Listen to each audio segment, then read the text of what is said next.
Il est essentiel, afin de considérer justement ce sujet de l'Église, que la magnificence du concept du Nouveau Testament quant à l'Église soit appréhendée.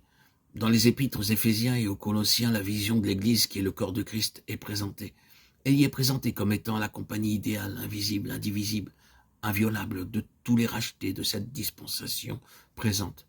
Personne, excepté ceux qui sont véritablement régénérés, personne, sauf les élus, ne peut participer à ces bénédictions. L'échec et la défection lui sont inconnus. Le prétendant et l'hypocrite n'y ont aucune place. Elle ne connaît ni la dissension, ni la division. Son unité ne peut être brisée. Sa vocation et sa gloire sont célestes.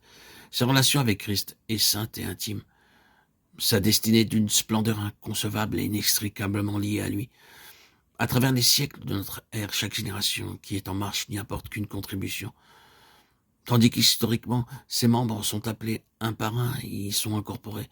Elle se présente toujours dans sa condition complète et glorieuse aux yeux de Dieu. En vérité, elle est dans le cœur de Dieu depuis les temps éternels. De leur position céleste, les créatures angéliques l'observent et sont impressionnées et illuminées par la sagesse diverse de son architecte divin à travers l'écoulement rapide des années de cet âge. Christ lui-même en est son bâtisseur, ajoutant pierre par pierre à ce temple excessivement magnifique. Il œuvre ainsi, tout en attendant patiemment le jour où enfin il ravira et se présentera cette épouse complète, sanctifiée, belle, sans tache et rayonnante, d'une gloire céleste.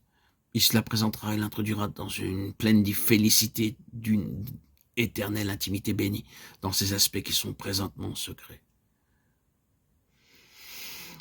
Ce passage d'un livre publié il y a plusieurs années présente la chose bien mieux que je pourrais le faire. Je suis sûr que vous convenez que d'une part, il n'y a là aucune exagération et que d'autre part, c'est une présentation de quelque chose qui est d'une importance extraordinaire pour Dieu, pour Christ et pour nous-mêmes. Au cas où vous trouveriez de la difficulté quant à quelques-unes de ces affirmations, vous devez vous rappeler que la déclaration tout entière est faite du point de Dieu et du ciel et non pas d'une autre. C'est la façon dont il la voit de toute éternité. Ce qu'il peut voir quant à la condition présente des choses ici-bas peut être autre chose, mais c'est là la conception éternelle de Dieu, et c'est ainsi que Dieu l'aura éternellement. Elle sera comme cela, et finalement elle se révélera avoir été comme cela. Il peut être difficile pour nous de voir. Néanmoins, si nous pouvions voir du point de vue de Dieu, nous nous rendrions compte que chaque phrase de cette déclaration est vraie.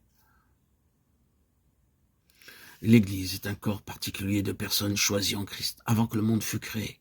C'est ce qui est établi de façon précise dans Éphésiens 1,4. Il y est spécifié que l'Église, ce corps particulier de personnes, a été élu en Dieu, tout aussi précisément que Christ a été élu et établi. Ainsi l'a été l'Église. L'Église est un corps de gens appelés hors des nations pour être maintenant un peuple céleste, non pas plus tard dans les âges à venir, mais maintenant. Ceci est clairement contenu dans Actes 15-14. Simon a raconté comment Dieu a premièrement visité les nations pour en tirer un peuple pour son nom. C'est à cela que notre Seigneur fait allusion lorsqu'il a dit « Je bâtirai mon assemblée ». Matthieu 16-18.